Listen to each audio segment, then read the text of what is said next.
tiga value terpenting kalau menurut Pak Arif di dalam leadership. Stylenya Pak Arif seperti apa nih? Jadi saya udah bolak-balik selalu saya pertama itu integritas gitu ya. Itu nomor satu. Dimanapun ya. Iya, integritas. Jadi integritas itu yang nomor satu. Kedua kompetensi. Ketiga network.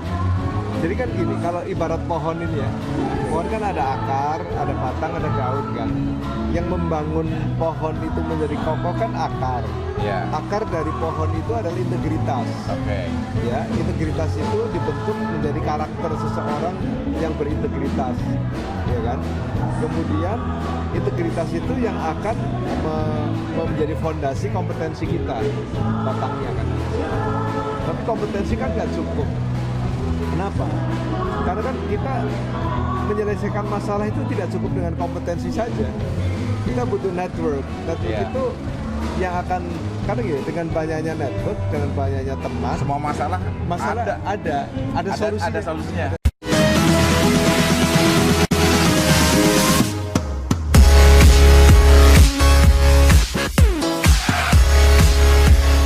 Harus pastikan layer terdekat kita atau ring satu kita itu sudah harus satu value dengan kita. Oke. Kalau nggak bisa.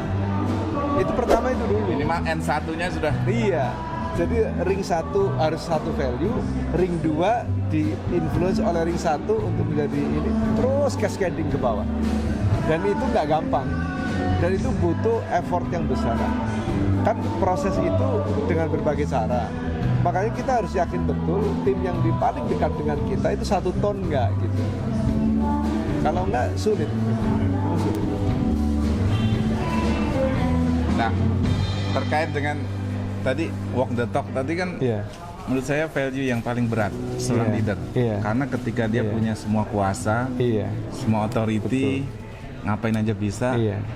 Untuk menjaga konsistensi walk the talk itu gimana Pak? Kadang adalah rasa kita pengen berbuat sesuatu yang mungkin ya aku udah bos nih, apa aja bisa. Nah, itu gimana tuh Pak? Ada. Jadi memang how to manage kalau apa ya, nggak kayak, kalau saya sih, kalau refleksi diri saya sih bahwa we are not Superman gitu ya. Kedua, everybody looking at us. Everybody looking at us. Itu yang pertama gitu. Yang ketiga, satu lagi ini apa? Kita itu kalau udah jadi pemimpin atau nomor satu di satu perusahaan, itu tuh kita menjadi lonely loh. Kita tuh menjadi seorang diri, karena semua masalah itu bukan salah orang lain, ada salah kita gitu. Salah jenderal. Iya. Dan itu kalau kita merasakan seperti itu automatically kita punya body sensor yang bagus gitu. Jadi kita memiliki body sensor yang bagus. Karena kalau yang itu tidak merasa itu, kita nggak punya body sensor yang bagus gitu. Kalau nggak merasa itu ya? Iya. Kalau merasa gue kuasa kok orang lain, karena gini loh, apalagi saya ngalamin di BUMN kan. Di BUMN kan orang pokoknya dalam tanda petik kelihatannya patuh gitu lah. Iya. Ya kan, kelihatannya patuh. Padahal di belakang gerundel dan sebagainya kan gitu. Itu harus kita pahami betul how to breaking this ice gitu. Nah, yang kita lakukan memang itu tadi, mulai dari ring satu kita, orang yang kita percaya. Kalau nggak bisa. 1 ton lah. 1 ton lah. Kalau nggak sulit. Ya karena betul, pengalaman saya juga di organisasi itu kadang antara CEO dengan N1-nya ternyata value-nya jauh gitu. Iya. Apalagi tiba-tiba ada mungkin CEO baru segala macam punya value yang lain. Iya. Itu jadi orang bicara sama CEO jadinya gini, yaudah terserah dia deh. Iya. Karena kayaknya value-nya beda nih. Jadi nggak jalan tuh strategi apa yang dibilang cuma yes tapi mengeksekusinya nggak sepenuh hati gitu kan. Nah, itu nggak akan smooth tuh. Kalau CEO kayak gitu nggak akan smooth tuh. Biasanya kalau Bapak di tempat baru, kalau di tempat lama kan sudah tahu nih karakter masing-masing. Untuk tahu, oh ini kayaknya value-nya sama, klik, atau ini Bapak biasanya Ya kan kita perlu test the water juga kan. Test the water. Jadi nggak pertama kita melalui proses mendengar dulu sih, gitu loh. Karena kembali lagi, I'm not a Superman. Biasanya saya metodenya gitu. I'm not a Superman, jadi saya harus mendengar gitu. Perbanyak mendengar di awal. Gitu. Kita sudah punya hipotesa gitu, tapi mendengar itu penting gitu. Mendengar itu penting. Hipotesa itu bisa salah soalnya.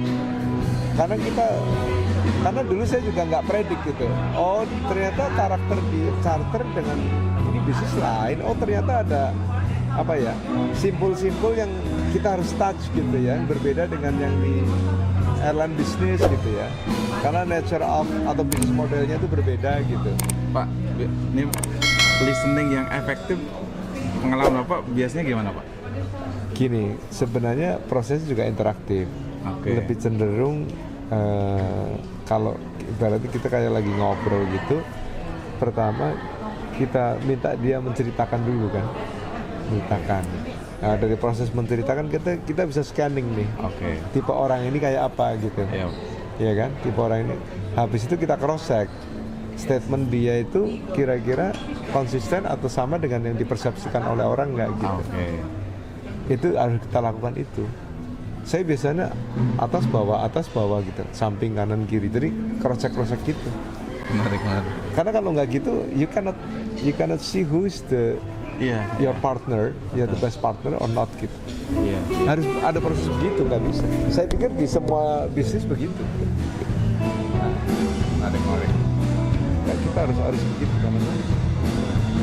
Nah, mungkin kalau ini Pak, kalau menurut Pak Arif selama relatif di posisi CEO itu kan cukup lama ya, menurut saya tuh,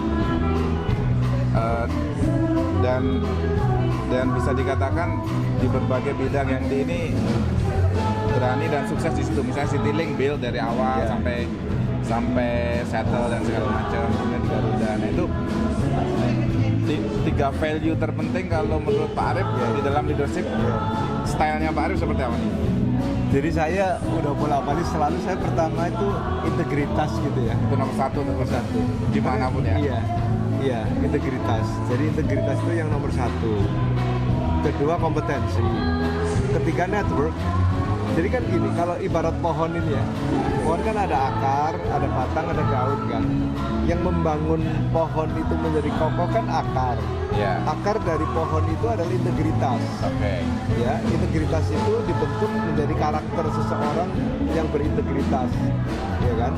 Kemudian integritas itu yang akan menjadi fondasi kompetensi kita, batangnya kan. Tapi kompetensi kan nggak cukup. Kenapa? Karena kan kita menyelesaikan masalah itu tidak cukup dengan kompetensi saja. Kita butuh network. Network itu yang akan, karena gini, dengan banyaknya network, dengan banyaknya teman, semua masalah ada solusinya. Ada teman yang ditelepon. Iya, ada solusinya gitu. Saya biasanya value cuma itu. Dan ya kalau dari pemimpin itu, kalau secara religius gitu, kita harus banyak istighfar sih. Jadi biasanya dulu itu saya gini, sebelum tidur itu pertama kita harus istighfar sebelum tidur itu. Terus biasanya pakai tarik napas dalam-dalam, keluarin napas dalam-dalam, keluarin, istighfar gitu. Baru tidur nyenyak. Ritualnya gitu? Iya. Sampai sekarang Pak? Iya. Karena kalau enggak, ya namanya manusia itu kan pasti ada salahnya kan. Manusia pasti ada salahnya. Apakah itu kesalahan buat diri sendiri, kepada orang lain gitu ya. Jadi memang ya itu masalah tanggung jawab kita secara transendental kan. Jadi memang tantangannya di situ sih. Menarik. Jadi teman-teman, tadi yang pertama adalah akarnya integrity, kedua kompetensi, ketiga network. Ya, keren.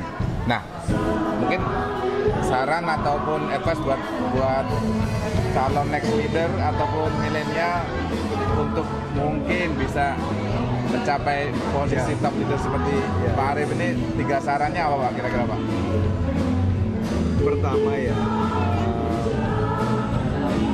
pertama gini, kita harus mengobserve self assessment ya.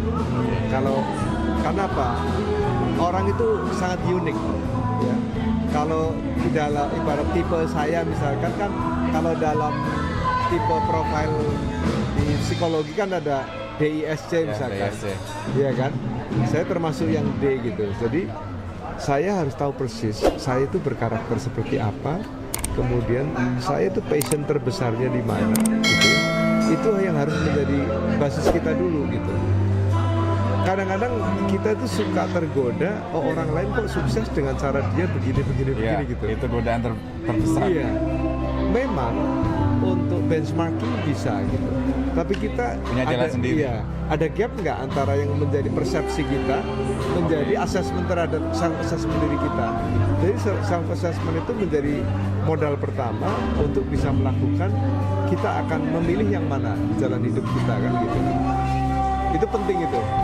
Karena kalau enggak, kita gampang terpengaruh oleh orang lain gitu. Nah, untuk bisa melakukan self assessment juga enggak serta-merta kita perlu berkonsultasi dengan orang, iya kan?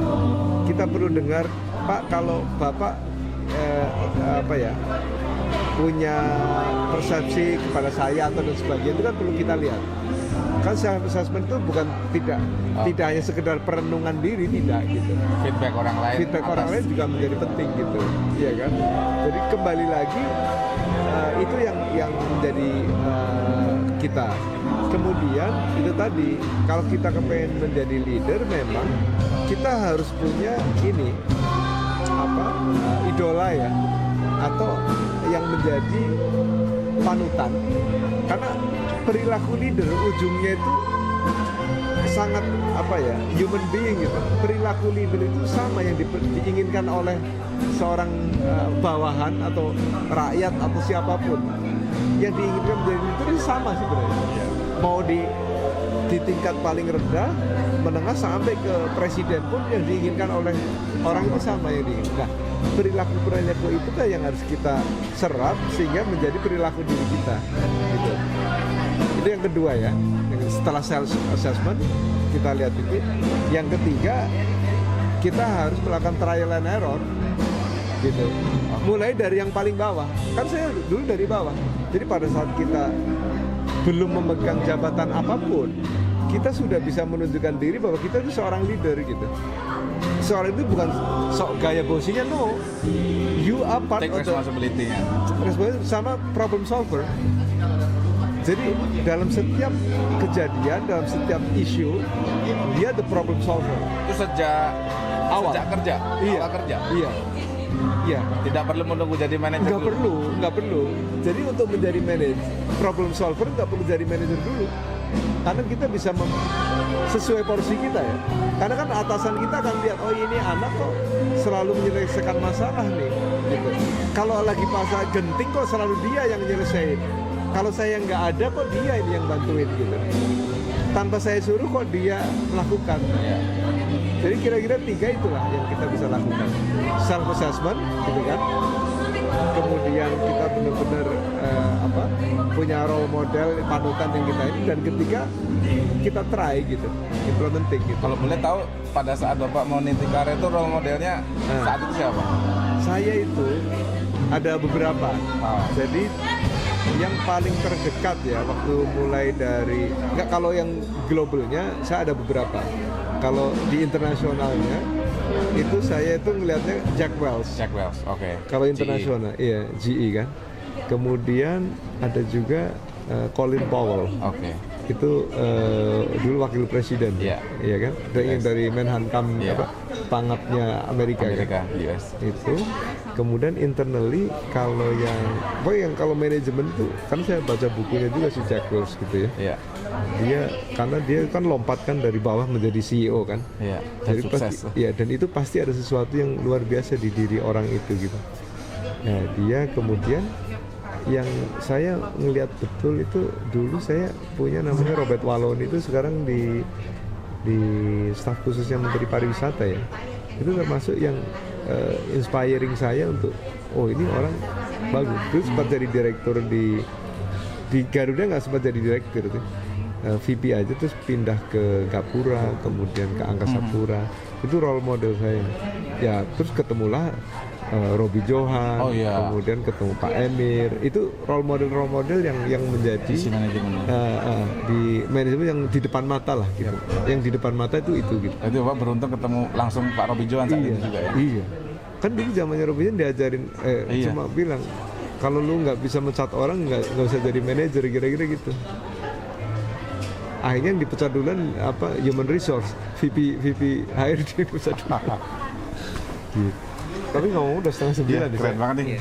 Teman-teman nih padahal kita pengen berlanjut ilmu yang sangat keren-keren ini, tapi belum bisa kita bongkar semua. Mudah-mudahan nanti kita bisa lanjutkan di lain waktu. Dan saya berpikir dari diskusi ini kayaknya kalau dibedah ini bisa jadi satu buku nih. Nanti kayaknya perlu dilanjutkan biar ada legacy ataupun ilmu jariah dari tokoh kita hari ini, Pak Arif. Terima kasih Pak Arif. Terima kasih. Mudah-mudahan lancar perjalanan di Purwokerto. Ya, amin.